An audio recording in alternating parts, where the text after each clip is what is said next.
I'd like to say a big thank you to our sponsors, Talent Insights. Talent Insights are Australia's leading specialist data recruitment business. With offices in Sydney, Melbourne, and Brisbane, they're experts at providing recruitment strategy and building data teams for clients across industries Australia-wide. They provide recruitment solutions for all roles across the data lifecycle, including data engineering, data science, advanced analytics, customer and marketing insights, business intelligence, data product managers, and data governance. They're skilled at finding the best permanent and contract hires for your business needs, as well as statement of work, project-focused data resources.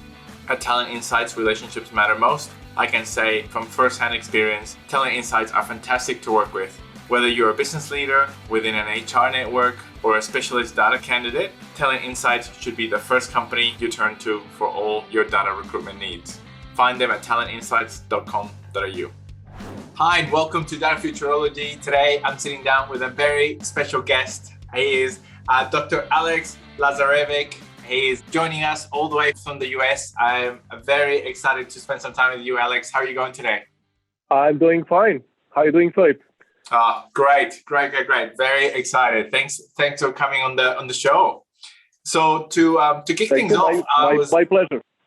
I was hoping that you could give us a bit of an overview to your background, and then we can take the discussion from there. Thank you. So a little bit about myself. As you mentioned, Aleksandar Lazarevic. I have data analytics professional first. I have around 20 years of experience doing data science, machine learning, AI, whatever you call it, because more recently, there are a lot of noise around this space, and many people call it different names, but mean the same thing. So I'm doing this for 20 years. Actually, I can frankly say that data analytics is my passion. Even as a kid, I like the numbers, and I often like to play with them in some way. When I had the opportunity to come to the United States for my PhD studies, my advisor was starting a completely new area at that time, which was called machine learning. At that time, I didn't know it would become so hot like it's today, but the whole concept was so fascinating that I ended up doing my whole career. And the fact that I was able to predict this actually just shows my prediction capabilities. Exactly. Yes. And over this time, I actually grew from someone who is like technical professional who was actually able to implement most of these machine learning algorithms myself to a data analytics executives who really knows how to drive the value across the company, how to drive analytics strategy, and how to drive the analytics roadmap. I work in many different industries, including healthcare, property and casualty insurance, banking, manufacturing, and I was always trying to create the value and create the impact across the organization by using the data-driven insights and building the data-driven culture across the whole company.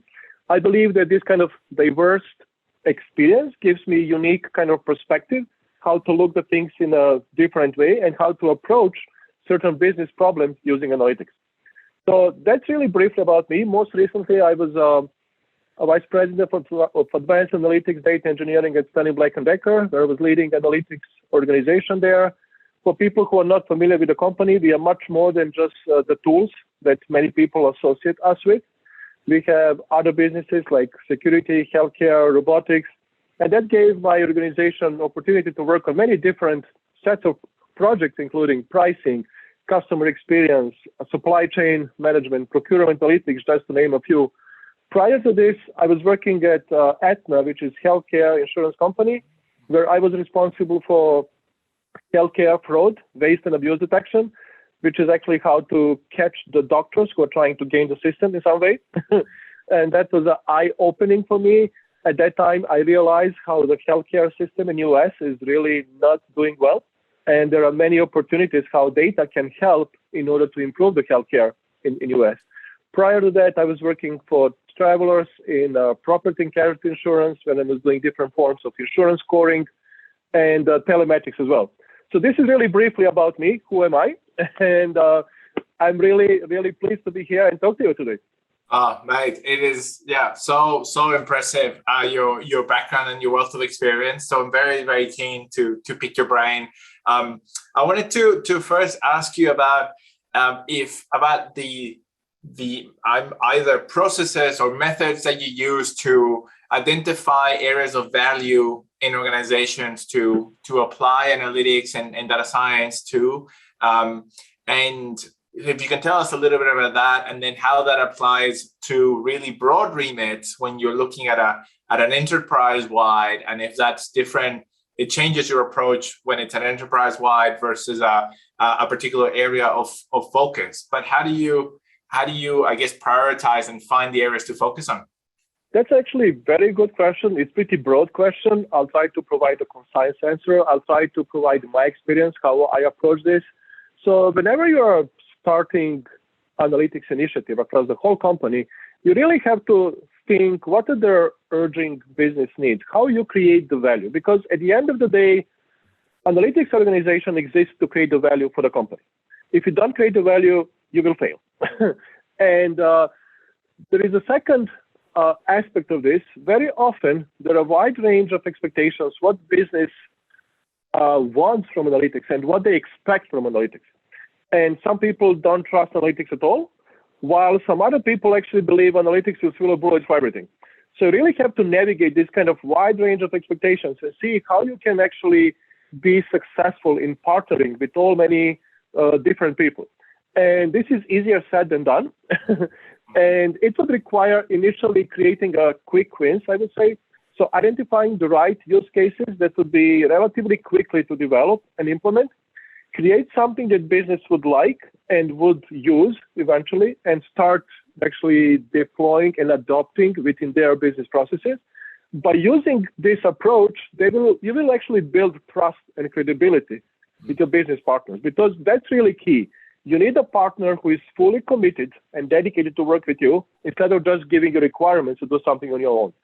If you just get requirements and you do on your own, this typically doesn't work. Data science, data analytics is a team sport. It requires a lot of interaction between the business and the technical team in order to succeed. So once you pass this initial phase of identifying the kind of the short wins or quick wins, the next phase is really trying to actually talk to as many business stakeholders as you can, trying to identify what are the kind of the business problems. These business problems can range between something really small to something really strategic that would require to be on the roadmap, and that would require, for example, multiple years.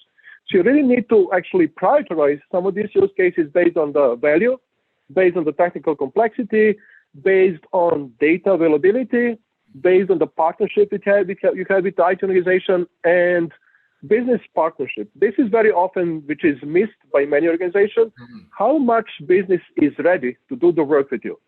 And if you have this in mind, you will actually be able to group all of these use cases into particular product areas and actually scale up your analytics organization based on this. By creating this kind of quick wins, you will be able to earn the seat at the table at the business and participate with them in building the strategy for that particular business organization. That's, in my opinion, how it should be done, and that's how you should probably scale up the analytics organization. I love it. I love it. That is, like an excellent answer. Very, very pragmatic, a wealth of experience in there. I wanted to ask you about how to measure or get a sense for the business readiness to use the analytical products. I think that's, as you mentioned, that's an area that's often overlooked, and it can be quite tricky to navigate. What are your thoughts and recommendations in that space? You're absolutely right there. It's very tricky to evaluate and very tricky to navigate as well. So through the series of conversation, you can have a clue how much business knows about analytics. And very often, when you start conversation with the business partners, when they are interested in applying analytics for a particular business problem, you will very often get requirements of, okay, we need a dashboard for this, or we need reports for this. Just give me the data, give me the report, and that will be it. And that's not typically the best way to handle particular problem. One example is, for example, if you have a customer attrition as a problem, very often you will hear from the business, give me the report, how many people or how many customers we lose on a monthly level, and actually who are these customers, why we are losing them. And the typical approach, how I would do it is, okay, we can definitely do that. It's relatively straightforward, but why we don't take this a little bit in a different perspective? Why we don't take a look and see who are the customers who are most likely to leave? Can we predict those customers? And can we proactively reach out to these customers instead of losing them? Can we actually proactively identify what are the major reasons, try to address these reasons and keep them? Because it's much easier to retain the customer, much lower cost than actually to acquire new customers again. So going back to this, from the set of questions from the conversation, you will get a glimpse of what level of data literacy business has. And you have to navigate the business a little bit into the approach that you would like to take. The business, or anyone actually, at the end of the day, would like to believe their idea first, rather than if you serve idea yourself.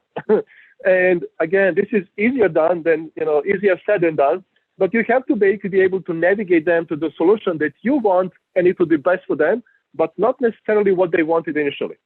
And how to actually address this is actually you have to be really careful through all these conversations.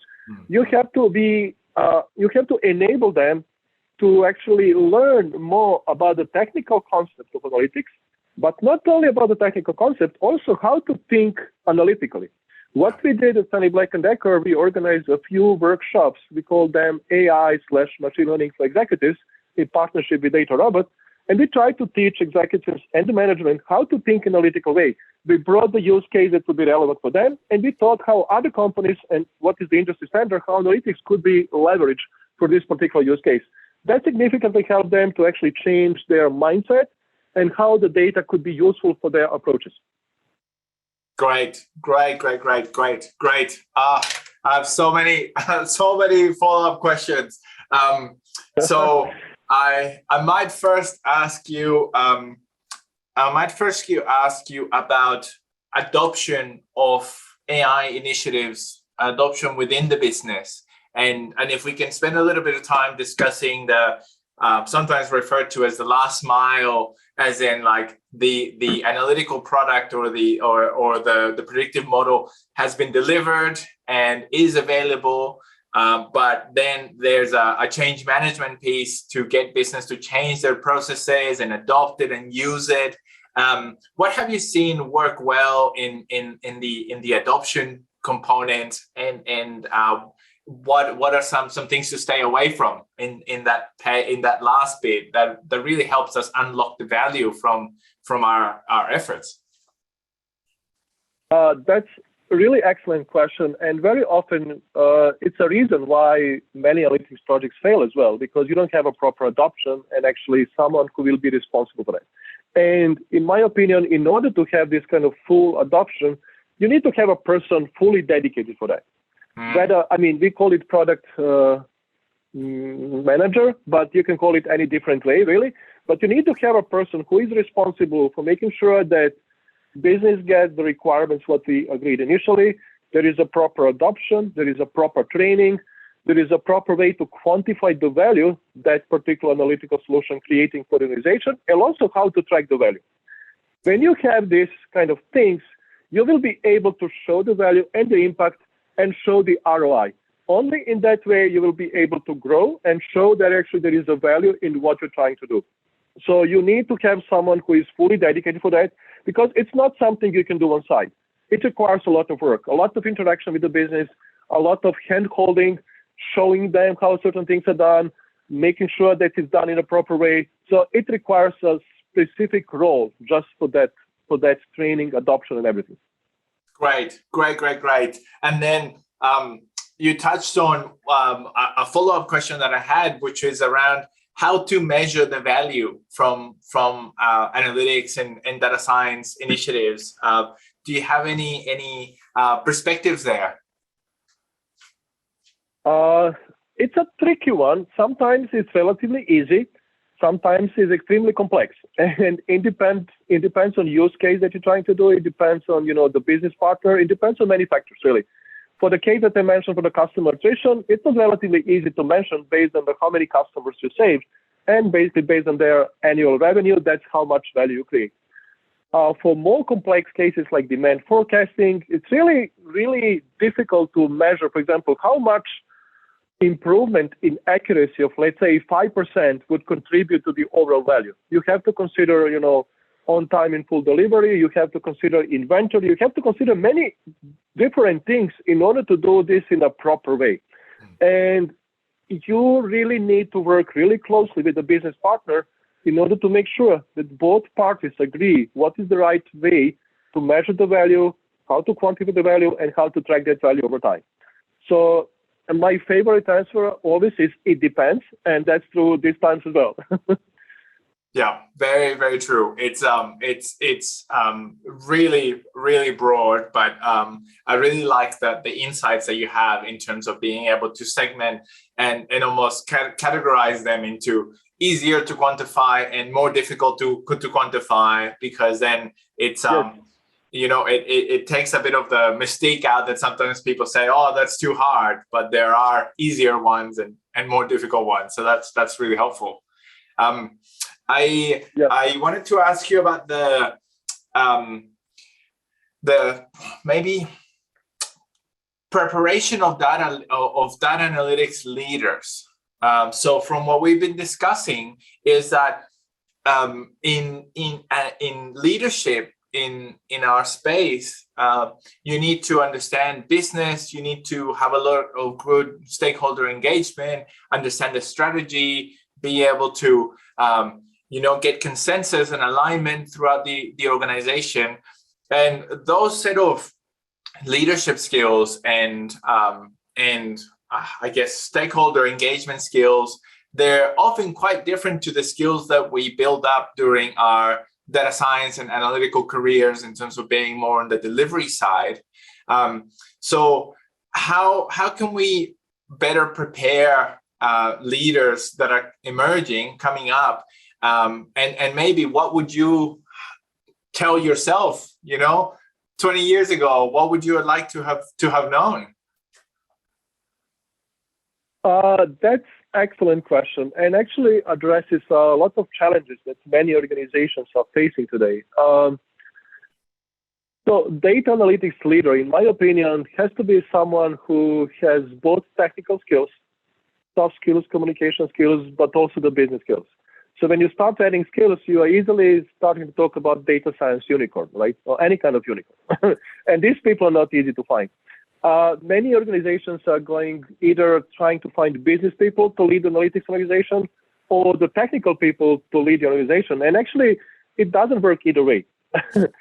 I recently read on survey, there is among data analytics leader, 71% do not have any technical background, which is, in my opinion, concerning. Wow, yes. But I think that's something we need to work by providing the proper training. For technical people, it will be training about the soft skills and the business.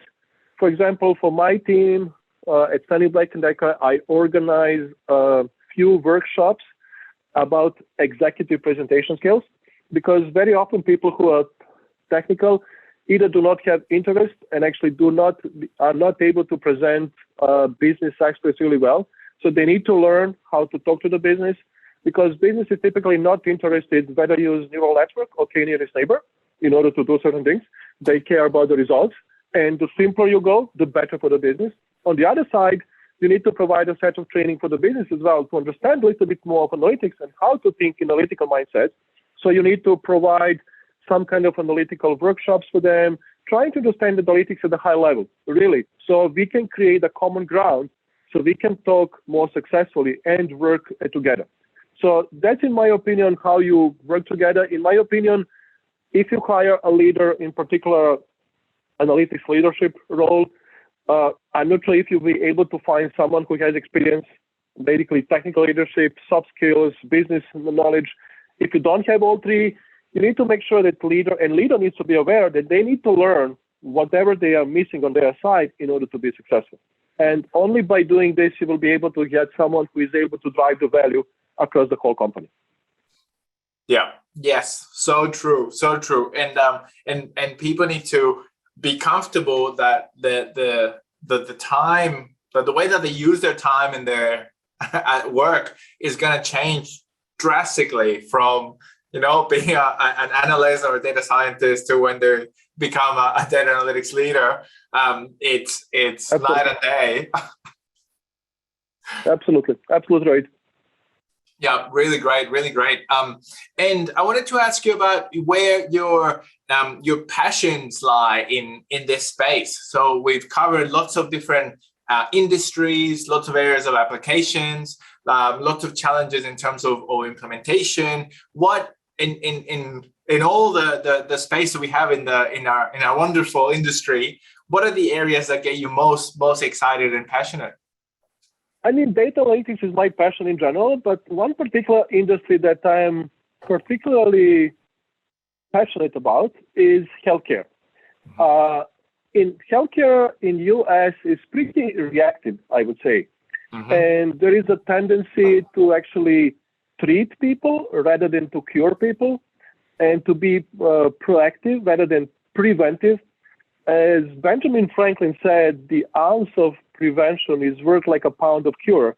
Yeah. And I believe that by the way how we live our life, the way how we actually eat would pretty much improve our health, in my opinion. And data could be significant booster for this kind of approach. Right now in US, I know in US actually 50 to 60% of people have at least one chronic condition. And 80 to 90% of overall cost is for treating people with chronic conditions. So if you just improve that little thing through data-driven approach by trying to understand who are the people who have these chronic conditions, who are people who are prone to have these conditions based on their personal characteristics, demographic information, social determinants of health, you would be able to do like preventive, provide them with some preventative approaches rather than just relying completely on drugs, and actually improve the overall healthcare. Second thing, the providers' efficiency in US is extremely low. They do a lot of unnecessary procedures. There is a lot of healthcare fraud, waste, and abuse. Just to give you a fact, based on the most recent information, around 1/3 of entire cost in US is wasted in some way.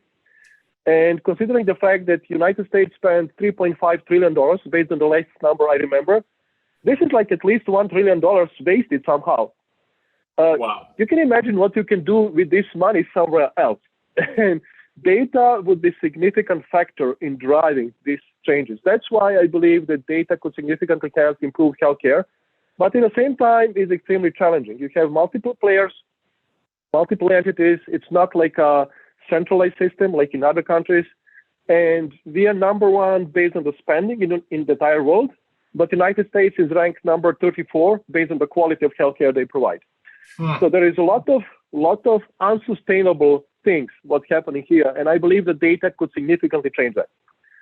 Sorry, it was a longer answer, but something I'm really passionate about. I love it. So I'm keen to continue exploring this. So on the preventative side, what do you think are the challenges that need to be overcome from a data perspective in order to be able to provide more focus or more access to preventative healthcare? From some of the reports that I've seen, there's obviously a wide array of estimates, but from some of the ones I've seen is that doing prevention, as you were saying, prevention is better than the cure, and the prevention can have like a 2.5 times factor of improvement in the cost when the disease eventually comes. But delaying that onset of a chronic condition can save 2.5 times of the amount of money that goes into the prevention. So what do you think are some of the limitations when it comes to being able to offer more access to preventative healthcare? So one of the biggest challenges I see in the United States, and I'm not sure about the rest of the world, to be honest, since there are so many independent entities, players, I think the biggest challenge is actually how to share this data, because the more data you have, you will be able to get better conclusions about individuals and how you help them. Because right now you have insurance companies who own the claim information, you have medical providers who own the electronic health records, you have the labs who have the lab records, and you have other players that have other information. And there is no consistent effort to actually combine all this information together, and without actually having holistic view of everything that's happening, you will be restricted to do much with this kind of the data-driven approach. I think that's the number one. I think if we figure out the way how we can share at least anonymously some information about the patients, how to discover some patterns, and these patterns can help particular people, I think that would be extremely beneficial.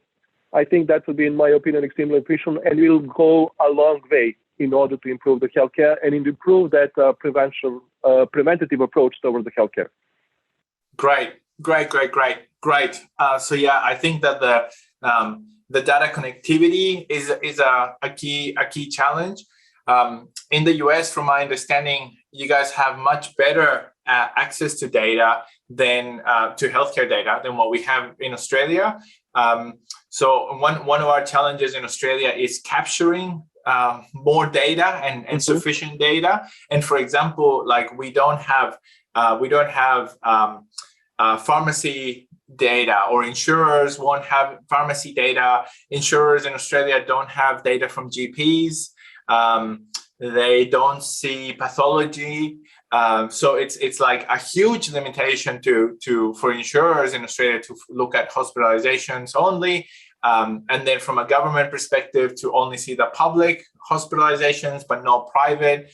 And as you said, like it's very fragmented, very, very sparse. And there's, at least in Australia, from my perspective, there's a need to capture more information about people's health in one spot, about their lifestyle factors, as you said, like the social determinants of health, and then being able to offer them something that's personalized to help them improve. Sorry, there is definitely a trend, not just in healthcare, in every industry, there is definitely a trend on personalization. This rise of consumerism is really kind of happening right now. Every industry, every company is trying to provide a more personalized offering to their customers, whether this is healthcare, whether this is selling certain things like Amazon, or providing other options. Everyone is trying to actually please the customers. And in order to please the customer, you need to know the customer. And there are often, constraints. First, you have a lot of privacy laws that actually restrict you from knowing a lot of information. But as I mentioned earlier, if you have some kind of anonymized data that will allow you to discover the patterns, you will allow to actually apply these patterns to specific customers, and you want to actually target specific needs that that customer may have. For example, in the healthcare perspective, if you know that certain people are prone to have, like, say, diabetes, you will suggest certain type of the diet for them, certain type of exercise for them in order to avoid this. It would be good for them. It would be good for the healthcare insurance company. It would be good for everyone. But unfortunately, this is not happening. And I think there are multiple reasons for that. First, I blame people, as well. I think many people don't actually take health for granted. They don't treat health as a serious issue until they lose it. And they actually also, healthcare insurance companies are not eager to do this because it requires a lot of investments. Medical providers are not eager to do this because they will actually lose some money. Pharma is also not interested to do this because they're also losing the money by this approach.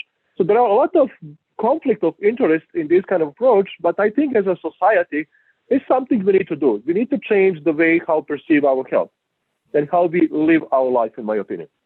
So true. And I'm so glad you brought it up. I wanted to ask you about the behavioral science component to be able to help or encourage people to look after their health, because I totally agree with you that the current incentives in the system don't really exist. And for individuals, they, as you said, like they only look after, or they're more likely to look after their health once they see that they start losing it. So is there anything from a behavioral science that we can do to help people take action earlier on? That's like $1 trillion question, I believe. And because that's how much we waste, right?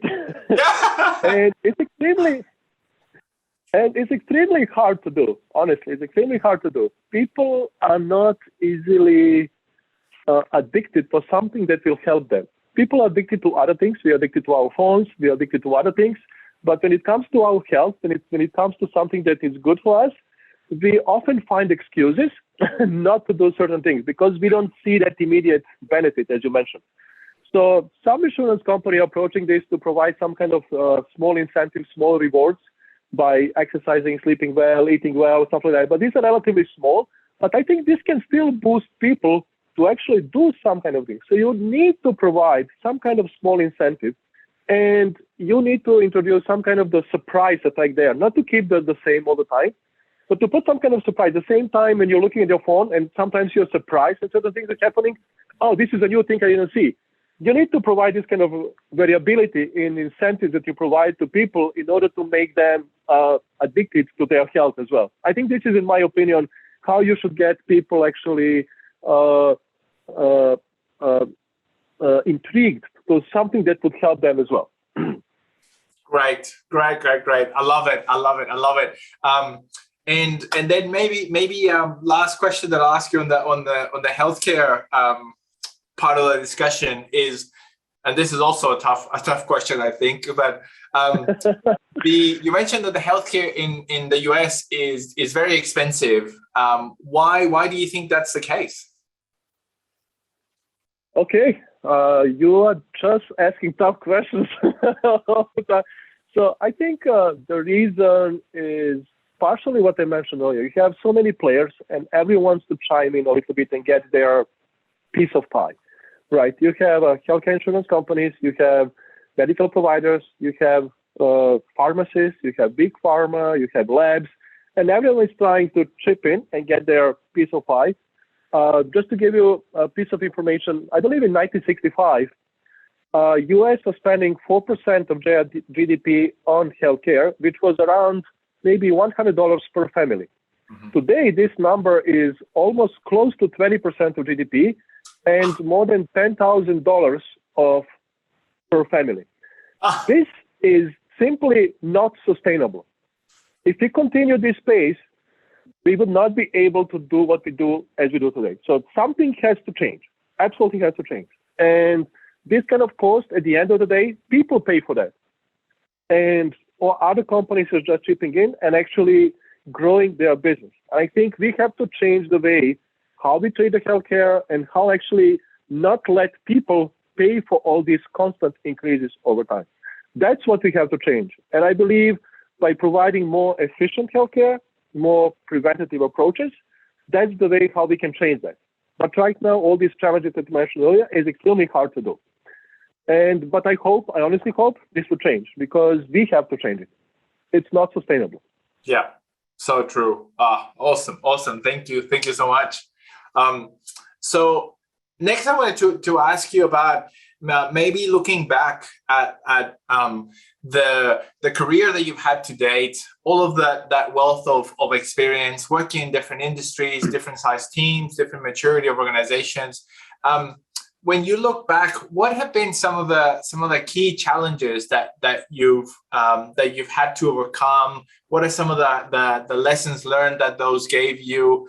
And it can be like either like toughest problems or more difficult implementations or changes in organizations, etc. But what are some of the tougher challenges when you look back to your career today? So honestly, there are many challenges in this space, and the challenges are changing over time. Yeah, I believe, honestly, I would try to group them into three big buckets right now. I think especially for the organizations that are not data-driven in their nature, who actually start to actually capture the information over time. I think number one problem for this organization is data quality. Many data are in silos. Many data are coming from different legacy systems, and trying to aggregate all this information and make them more approachable is definitely number one challenge. Second challenge is around the proper data management, data governance, data accessibility, and ingestion into the space environment that you want to do data analytics. Because the first question is actually to make sure the data has a good quality. But the second, once you do this, you need to make sure that data is accessible by everyone. If you want to build a data-driven culture across the organization, you need to make sure that data is accessible by everyone, not just by the data scientists, data engineers, and other data analytics professionals. You need to make sure that people can have access to data to play with this, do whatever with them. Not necessarily they will do the right job, but at least they will have a feeling. They will understand a little bit more how difficult certain things are. And actually, that's absolutely the thing that you have to do. You have to do proper data management, access control, data accessibility, providing the tools that will allow people to do this. And the third challenge, in my opinion, is that lack of data literacy, basically lack of that analytics awareness. And in my opinion, you actually change this by providing the right training, working with the business to educate them, making sure that they change their mindset. So this is, in my opinion, like three major challenges that many companies are facing today when they use analytics to drive the impact across the whole company. Yeah. Oh, great. They completely resonate with me. Like you wouldn't believe. What would you say to, or maybe the question is, what does good data management look like? What are some of the either requirements or the often missed areas that people should think about? Okay, this also depends on the organization, depends what you're trying to do. I think the first thing is going from simple collection of data sources that you have in your data lake into more like something more structured, like either data warehouse or enterprise data warehouse, when you have to have pretty well organized data across either product domains or across the certain kind of the problems. You need to make sure that you have data catalogs and write explanation for all the data that you have stored, because very often you get the data, but if you don't know what it means, it's useless, right? You need to have a proper explanation. You need to have a data stewards who know your data pretty well to provide actually help to people who want to use this data. So basically, that's one thing. You have to have regulated access control with all the privacy concerns raising right now. You need to make sure that people do not get wrong data and the data they should not get. So that's something that you should really, really helpful. And also making sure that you provide efficient access and querying the data in order to actually make analytics really, really, really efficient, in my opinion. These are kind of some of the things that you really need to take care of before you start your analytics journey. Great. So good. And how about for people where that might sound like, or maybe a better way to ask it is like, what about an entry level data management approach if organizations are maybe not at the scale or don't have the resources to provide that amount of infrastructure? Where would you recommend that people start with in improving their data management side? Again, it depends. It depends on the maturity of their IT. Mm-hmm. It depends on where you are in your analytic journey, what kind of data you have, whether the data sits mostly in silos, or you already have some data within your data lake or kind of cloud environment. It would really depend. But my suggestion is to start slow. Start to actually work or prioritize data sources that are most critical from the business perspective, something that will bring the most value, rather than sit isolated for 2 or 3 years and just focus on the data aspect. And that's why, for example, many chief data officers leave actually their job after 2 years because their job was not well defined, and actually they focus most of the time just on data without actually focusing on the business aspect. So you need to be able to prioritize the data that you are working on, that it has the biggest impact from the business perspective as well. That would be really my advice for many organizations. Yeah. Great. And so true about the CDAOs moving after 2 years. It's tough. It's the CDAO is such a tough gig. And like, as you said, like the expectations are like through the roof. It's very unclear and kind of like still forming. And the requests often don't match the needs of the organization, and often lifting the capability requires a starting from foundations for a lot of organizations. Exactly. What do you see? And at the same time, and sorry, just to add, at the same time, CDOs also do not have a right support from the same C-level of other roles, like of CFO, CIO. They don't actually, not really trust, but they don't have a support to actually drive some of these changes. And often CDOs are frustrated with everything that's happening, and that's why they're leaving. On top of basically what you mentioned, that the role is typically not well defined initially, and it's not clear what is expected from them. And the expectations are so varied that you got to do the data management, but also launch new products and services and make sure that AI is using everywhere, and that we're monetizing our data, and that we're having an AI factory, and it's extremely challenging. So it's definitely a tough gig. What do you think will evolve, or what do you think will happen in the space going forward? There was a recent article by Harvard Business Review, and I believe that was by HBR. And I think one of the trends they see is there will be some kind of segregation between chief data officer and chief analytics officer, like chief data and analytics officer, when actually that person would be able to consider not only the data aspects, but also the business value.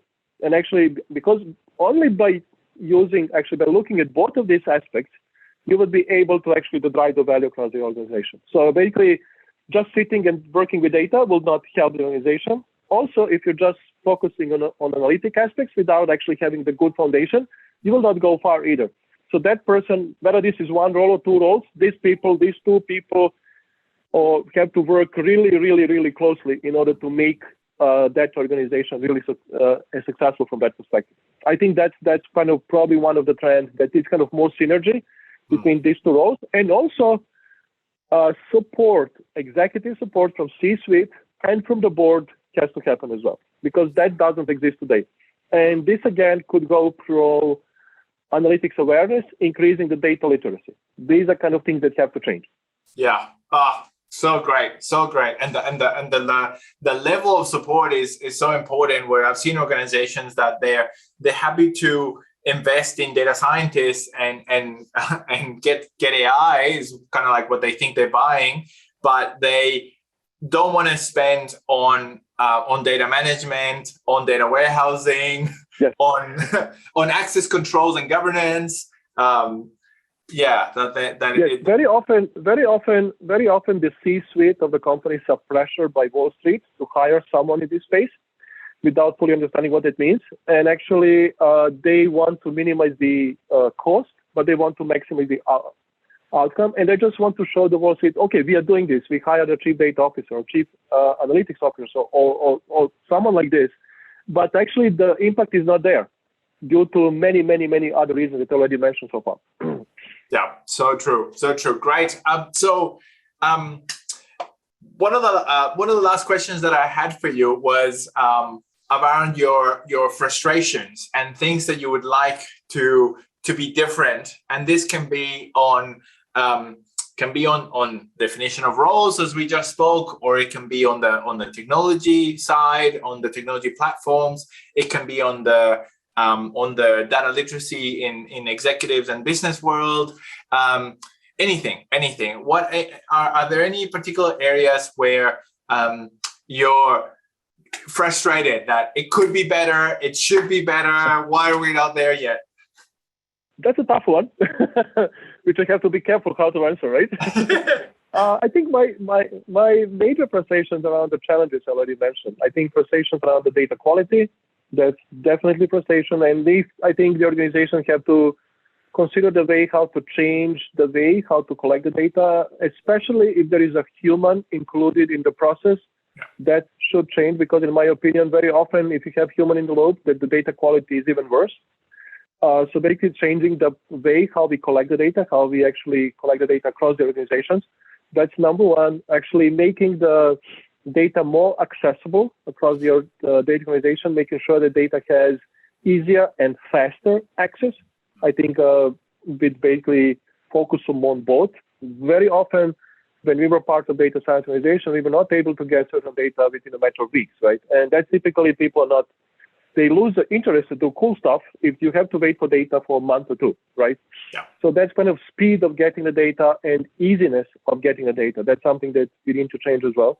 And finally, I don't like to sound like a broken record, but again, data-driven culture, I like people to be more open to embrace analytics and start changing their mindset and start thinking more in analytics way. That's the only way how the analytics will drive the change across the company, in my opinion. Great. And then maybe last tough question is how would you measure the data literacy of an individual? Like what are the things that you look for to say this person's at a low, medium, or high level of analytical literacy? I'm already used to tough questions from you, so I'm not surprised with this one. So that's a tough question. It depends on the role that person has. And that kind of level that you mentioned, low, medium, high, would depend on the role. Apparently, if you're a data scientist, your low may be high for someone else. Mm-hmm. And you really need to define these levels based on the role that you have, whether you're a data scientist, data engineer, or just the business executive. And apparently the level of knowledge you need to have is quite different. But you need to make sure that people at least know, some high-level concepts and how analytics in general could be applied. I cannot provide like a magic wand and say this is the way how we will evaluate the people with, let's say, this person is 73% kind of knowledgeable in the analytics space, because probably that doesn't exist, because it depends on the role. There are a few companies that are trying to provide some kind of training evaluation based on your role, but I don't think we are still far from the perfect way to handle that. Yeah. But I think depending on the role, you need to know you need to have certain knowledge in order to allow you to have a success at your organization by using data and analytics. Yeah, so true. Well, Alex, I want to thank you so much for coming on the show and sharing your wealth of experience and knowledge with us and all your insights.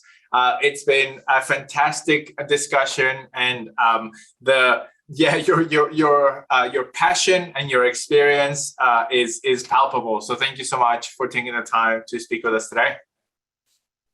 Thank you, Felipe. It was really my pleasure. I truly enjoyed the conversation. I'm glad that we share the same kind of vision, how this should change.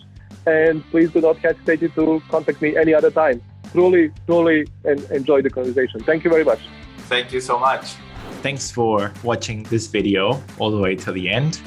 I hope that you got a lot out of this discussion. And if you're watching on YouTube, please like and subscribe to the channel, so more people can find out about the challenges that leaders have in the analytics and AI space. And that's what we're trying to share in Data Futurology. So please like and subscribe. And if you enjoyed today's episode, please tell your friends. Thank you so much.